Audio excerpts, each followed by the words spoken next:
August 19, 1944, the Texas sun beat down mercilessly on the dusty compound outside Fort Bliss, turning the air thick and shimmering with heat that seemed to rise from the very earth itself. A transport truck rolled through the gates of a newly established prisoner of war camp, carrying 37 German women who had been captured during the Allied advance through France.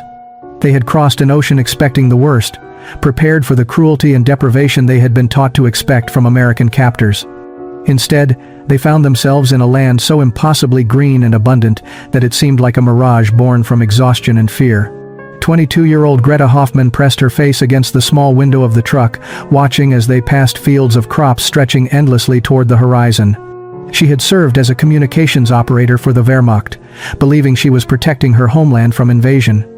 Now, dressed in the remnants of her gray auxiliary uniform, she clutched a small photograph of her younger sister Anna, who remained somewhere in bombed-out Hamburg. The other women sat in tense silence, their faces masks of dignified resignation. They had been taught that Americans were barbaric enemies who would treat prisoners with contempt and violence. Yet during their ocean crossing, they had been given adequate food and medical care. The contradiction troubled them in ways they could not yet articulate. The truck came to a stop outside a series of wooden barracks surrounded by wire fencing. American soldiers waited to receive them, and the women noticed immediately that these men looked different from the hardened troops they had encountered in Europe. These were younger, sunburned men with easy postures and curious eyes rather than hateful ones. The camp commander, Colonel Thomas Bennett, stood with his arms crossed, observing the new arrivals with an expression that mixed authority with something unexpected, concern. As the women filed out of the truck, Lieutenant Robert Hayes, a lanky Texan whose family owned a ranch near Amarillo, watched them with genuine sympathy. He had 3 sisters back home, and seeing these exhausted young women stumbling in the heat reminded him uncomfortably of his own family. One woman, a slight blonde named Catherine Mueller, swayed on her feet from heat exhaustion. Without thinking, Hayes stepped forward and offered his canteen. She looked at him with startled blue eyes, confusion and fear warring with desperate thirst. She accepted the water with trembling hands, drinking deeply before whispering a barely audible "Danke." That small exchange, witnessed by both prisoners and guards, set a tone that no one had anticipated. This would not be a camp defined by cruelty and punishment. Something different was about to unfold in the Texas desert, something that would challenge everything both groups believed about enemies and humanity. The first weeks in the Texas camp felt like living in a fever dream. The women had been assigned to barracks that, while basic, were clean and structurally sound, nothing like the bombed-out shelters many had lived in during the final months in Europe. Each woman received a narrow cot with actual sheets, a pillow, and a thin blanket that seemed unnecessary in the oppressive heat, but it was the food that shocked them most profoundly. Greta stood in the mess hall line on their 3rd morning, hardly believing what she saw. The American guards were serving eggs, real eggs, along with bread, butter, and something the guards called grits. She had not seen such quantities of food in over 2 years. In Germany, rations had dwindled to near starvation levels. Her family's letters, when they had still been able to reach her, spoke of eating potato peels and making soup from grass. Yet here, in enemy captivity, she was being offered more food than she could comfortably eat. The abundance created a strange guilt that settled over the women like the Texas dust. 20-year-old Frieda Bauer, a former nurse from Munich, found herself unable to finish her portions. She would wrap bread in napkins and hide it in her barracks, a habit born from years of scarcity. When Lieutenant Hayes noticed this behavior, he did not reprimand her. Instead, he quietly explained through a German-speaking translator that there would be more food tomorrow, and the next day, and the day after that. The concept seemed impossible to grasp. The heat was another enemy entirely. These women from northern and central Germany found the August temperatures nearly unbearable. They were accustomed to cool summers and frigid winters, not this relentless sun that turned every surface hot to the touch. The American guards, native Texans mostly, seemed barely affected by temperatures that left the German women dizzy and exhausted. Private Daniel Cooper, a farmer's son from outside Dallas, took pity on them. He showed them how to wet bandanas and wear them around their necks, how to stay in shade during the hottest hours, and how to drink water steadily throughout the day rather than gulping it desperately. These small kindnesses, offered without ceremony or expectation of gratitude, confused the women deeply. Catherine Mueller, who had accepted that first canteen of water, found herself watching the American guards with growing bewilderment. They did not bark orders or enforce discipline through fear. They spoke to the prisoners in normal tones, almost conversationally. even when the women could not understand the English words. They smiled sometimes, casually, as if guarding enemy prisoners was just another job rather than an opportunity for revenge or cruelty. At night, lying on her cot and listening to the unfamiliar sounds of crickets and distant cattle, Greta wrote in a small journal she had managed to keep. "We are the defeated," she wrote in careful German script. "So why do we feel like guests, rather than captives?" September brought slightly cooler temperatures, though the German women still found the Texas heat oppressive compared to their homeland. By now, they had settled into the rhythms of camp life, performing assigned duties like laundry, kitchen assistance, and light maintenance work. The routine was neither difficult nor demanding, another contradiction that troubled them. They had expected hard labor as punishment for their nation's aggression. Instead, they found themselves treated according to Geneva Convention standards that their own country had often ignored. It was on a Thursday afternoon, the 15th of September, that everything changed. The kitchen staff had been working since dawn on something special, a project that had the American guards grinning with anticipation. Lieutenant Hayes had convinced Colonel Bennett to allow a small gesture of hospitality, something to mark the changing season and perhaps ease the perpetual tension that hung over the compound, despite the relatively humane conditions. When the lunch bell rang, the women filed into the mess hall as usual, expecting their standard fare of meat, vegetables, and bread. Instead, they found the tables laden with something entirely unexpected. Dozens of pies sat cooling on every surface, their golden crusts gleaming in the afternoon light that streamed through the windows. The aroma was intoxicating, sweet and buttery with hints of cinnamon and something the women could not immediately identify. Private Cooper stood near the serving line with several other guards, genuine excitement on his sunburned face. "Peach pie," he announced to the confused prisoners, gesturing broadly at the desserts. "Fresh peaches from the Johnson farm, best in all of Texas." The translator, a middle-aged corporal named Vincent Romano whose grandmother had been German, attempted to explain. "Persich-Kuchen," he said, though the German word seemed inadequate to describe what sat before them. The first women stood frozen, uncertain how to respond. Was this a test? Some kind of cruel joke? In their experience, nothing good came without strings attached, without some hidden price to be paid later. Greta exchanged glances with Frida and Catherine, reading the same suspicion and confusion in their eyes. They had been taught that Americans were wasteful and decadent, but this seemed beyond excess. Who gave elaborate desserts to enemy prisoners? Lieutenant Hayes noticed their hesitation and understood it immediately.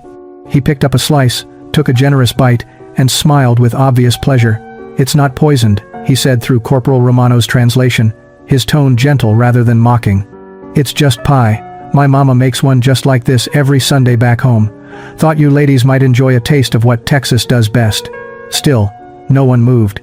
The psychological barrier proved stronger than the physical hunger they all felt. It was Catherine who finally broke the stalemate. Perhaps it was the memory of Lieutenant Hayes offering his canteen on that first unbearable day, or perhaps it was simply that the aroma of the pies had become too overwhelming to resist. She stepped forward slowly, her movements deliberate, and accepted a slice from Private Cooper. The other women watched in silence as she lifted a fork and took a small, cautious bite. Her eyes widened immediately, and for the first time since their capture, something like genuine pleasure crossed her face. The peaches were sweet and tender, the crust buttery and flaky in a way that seemed impossible given the scarcity they had known for years. It was not just food. It was abundance made tangible, generosity without apparent motive, and a glimpse of a world they had been told did not exist. Within moments, the other women followed. They moved to the tables with growing eagerness, accepting slices of pie that seemed almost obscene in their richness and plenty. Greta took her first bite and felt tears spring unexpectedly to her eyes. She thought of her sister Anna back in Hamburg, who had written months ago about making soup from nettles and being grateful for a single potato. Here, in enemy captivity, Greta was eating dessert that would have fed her entire family for days. The guilt was overwhelming, but so was the sweetness on her tongue. Frida sat at one of the long tables, eating slowly and methodically, as if trying to memorize every sensation. She had been a nurse, trained to care for wounded soldiers who often died from infected wounds because there were no antibiotics, no proper bandages, no adequate food to help them heal. She had watched young men waste away from starvation as much as from their injuries. And now she sat in an enemy prison camp, eating peach pie while the war still raged and her countrymen still suffered. The American guards watched with satisfaction that seemed entirely genuine.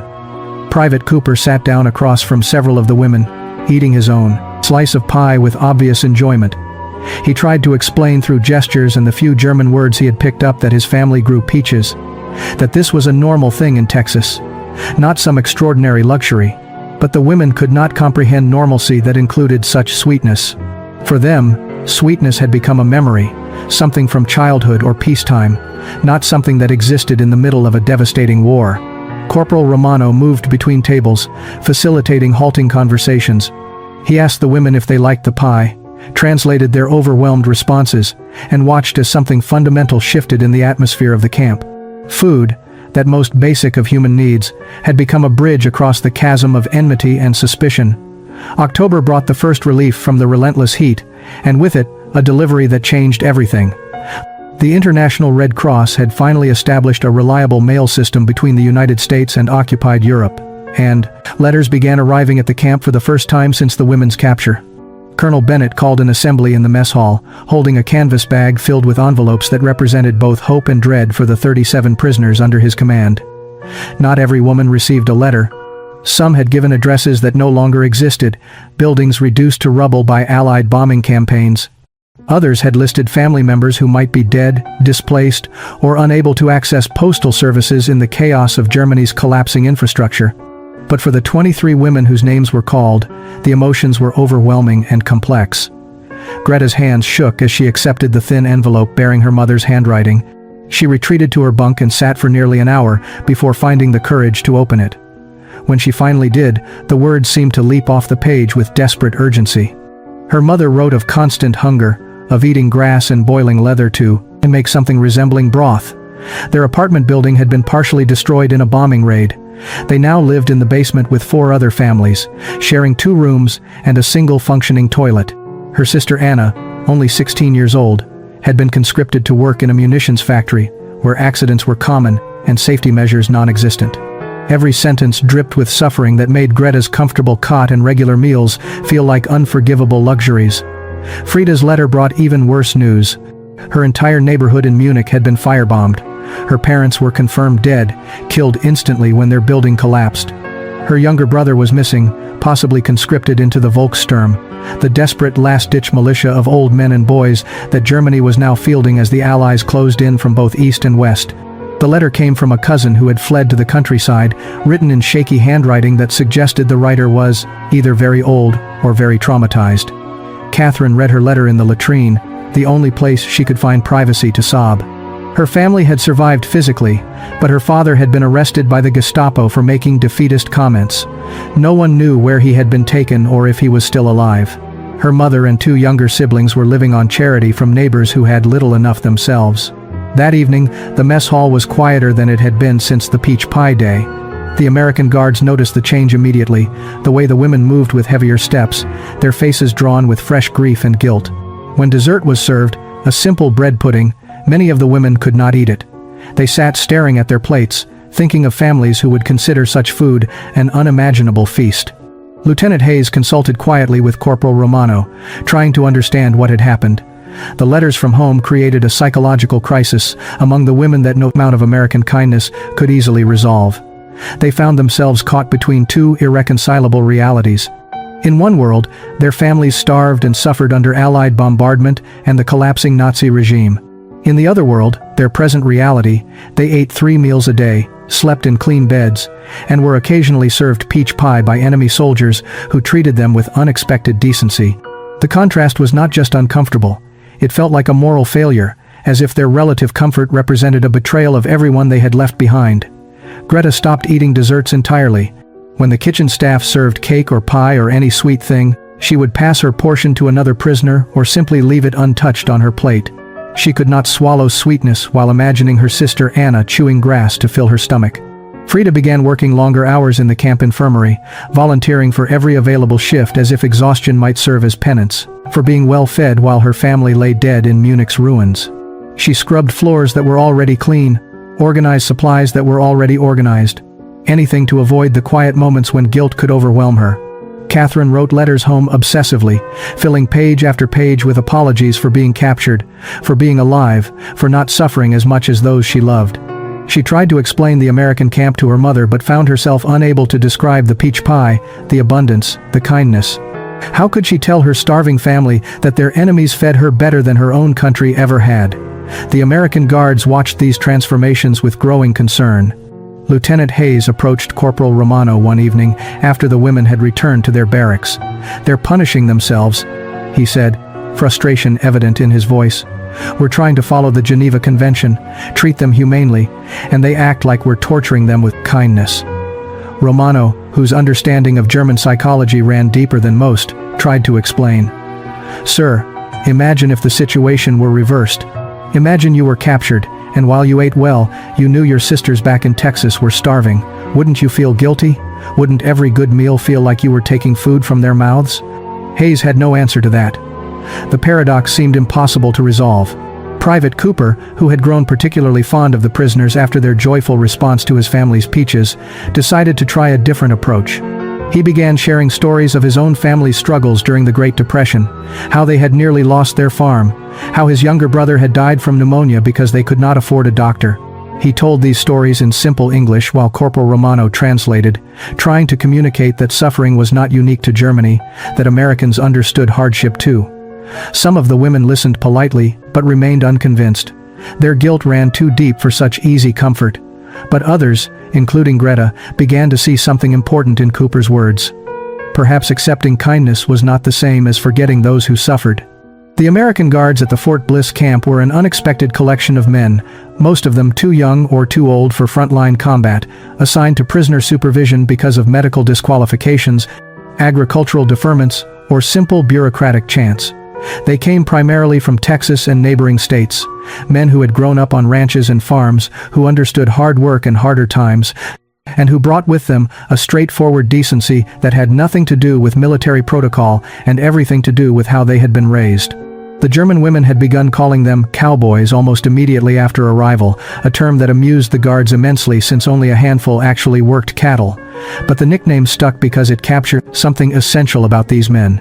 They moved with an easy confidence, spoke in drawling accents that seemed to stretch words like taffy, and treated the business of guarding enemy prisoners with a casual pragmatism that bordered on friendliness.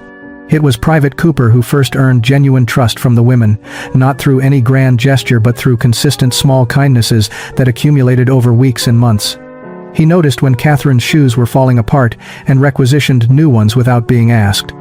He brought Frida medical journals in English that she could not fully read but appreciated nonetheless, studying the diagrams and photographs to continue her nursing education. He organized a makeshift garden plot where the women could grow vegetables, understanding instinctively that having something to nurture might ease their homesickness and guilt. But it was Sergeant William Fletcher who made perhaps the deepest impact on the prisoners' understanding of the captors. Fletcher was 43 years old, too old for combat duty, and had spent 20 years working as a high school teacher in San Antonio before the war. He had volunteered for service despite his age because his only son had been killed at Normandy. The women learned about his loss through Corporal Romano, and it changed how they saw him. Here was a man who had every reason to hate Germans, whose son had died fighting against their country's armies, yet he treated them with the same patient respect he had once shown his students. He started informal English lessons in the evenings, open to any prisoner who wanted to attend. At first, only 3 women came. Within 2 weeks, nearly every prisoner in the camp sat in the mess hall after dinner, learning vocabulary and grammar from a man whose grief should have made him their enemy. Fletcher never mentioned his son directly to the prisoners, but his loss hung in the air like incense, making his kindness even more profound and inexplicable. Lieutenant Hayes remained the official face of camp administration, but his leadership style reflected the general atmosphere Cooper and Fletcher had helped create. He instituted a system where prisoners could request specific supplies or make suggestions about camp operations. He arranged for a small library of German books donated by local churches. He even allowed the women to receive care packages from sympathetic American families who had heard about the camp and wanted to help. These gestures were not required by regulations. They emerged from a fundamental belief that treating people with dignity was not contingent on their nationality or their status as defeated enemies. The Cowboys of Fort Bliss were teaching a lesson in humanity that none of the German women had expected to learn. By early December of 1944, the camp had settled into an unexpected equilibrium. The women worked their assigned duties, attended Sergeant Fletcher's English lessons, and maintained the quiet dignity that had characterized them since arrival. But beneath the surface routine, a profound question was beginning to take shape, one that none of them wanted to articulate, but all of them felt pressing against their consciousness with increasing urgency. What would happen when the war ended? Where would they go? And more troubling still, where did they want to go? The question became unavoidable when Colonel Bennett received orders to begin preparing repatriation protocols.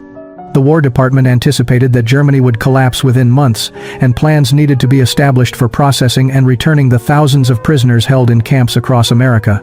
Bennett called Lieutenant Hayes into his office to discuss the situation, and Hayes immediately recognized the complexity they faced. These were not hardened soldiers eager to return home and rebuild. These were young women who had received devastating letters about destroyed homes, dead families, and a homeland that existed now only as a nightmare of rubble and starvation. Greta lay awake most nights thinking about Hamburg. She tried to imagine returning to her mother and sister, but the images that came to mind filled her with dread rather than longing. She would arrive malnourished from the journey, unable to contribute anything meaningful to their survival. She would become another mouth to feed in a city where food did not exist.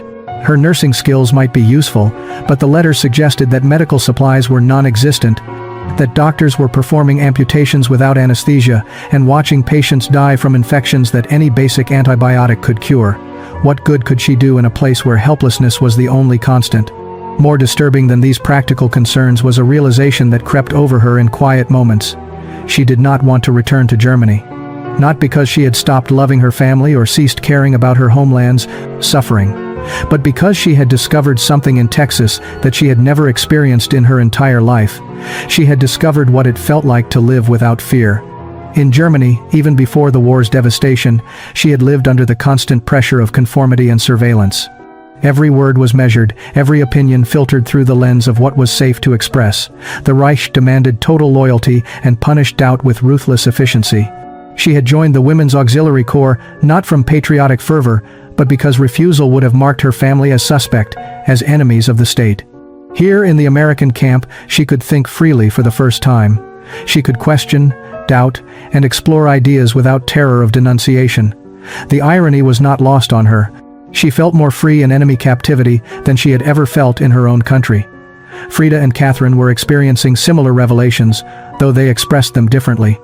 Frida threw herself into medical work, recognizing that American facilities, even in a prison camp, offered better training than anything available in Germany's ruins. Catherine had begun writing poetry in her journal, words that would have been dangerous or forbidden under Nazi censorship, words about loss and hope and the possibility of redemption through suffering. May 8, 1945, Victory in Europe Day arrived at Fort Bliss with less celebration than might have been expected. The American Guards cheered and embraced. Relieved that the war in Europe had finally ended and their friends and women, Bennett saw not enemies but human beings caught in the machinery of history, asking for nothing more than what America had always claimed to offer: the possibility of redemption and a fresh start. The debate over the 11 women who wished to remain consumed the War Department for weeks.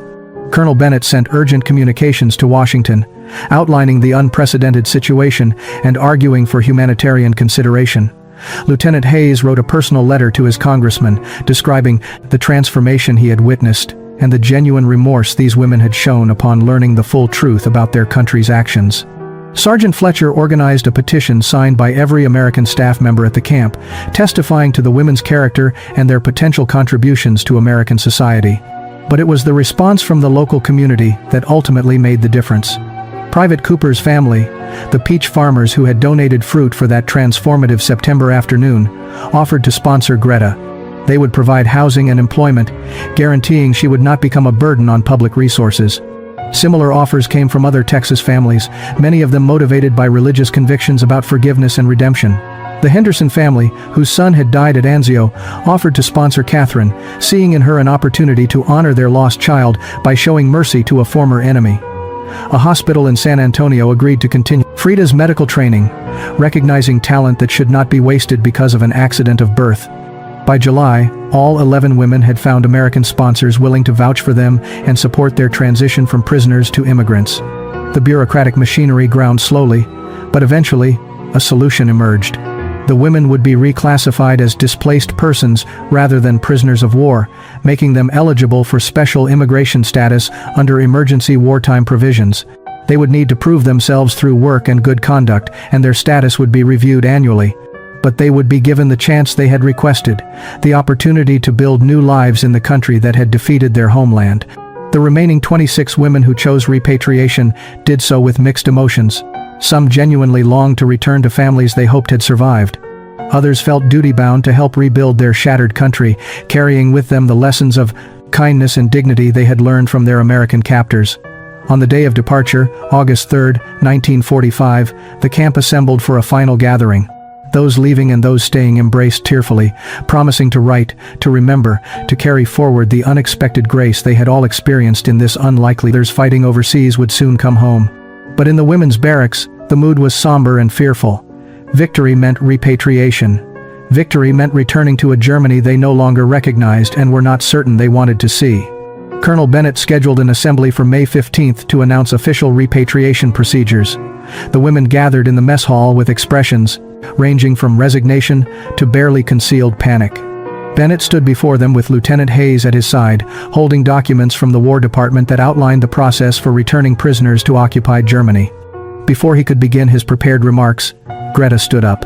Her hands trembled, but her voice remained steady as she spoke in careful English that Sergeant Fletcher's lessons had made possible.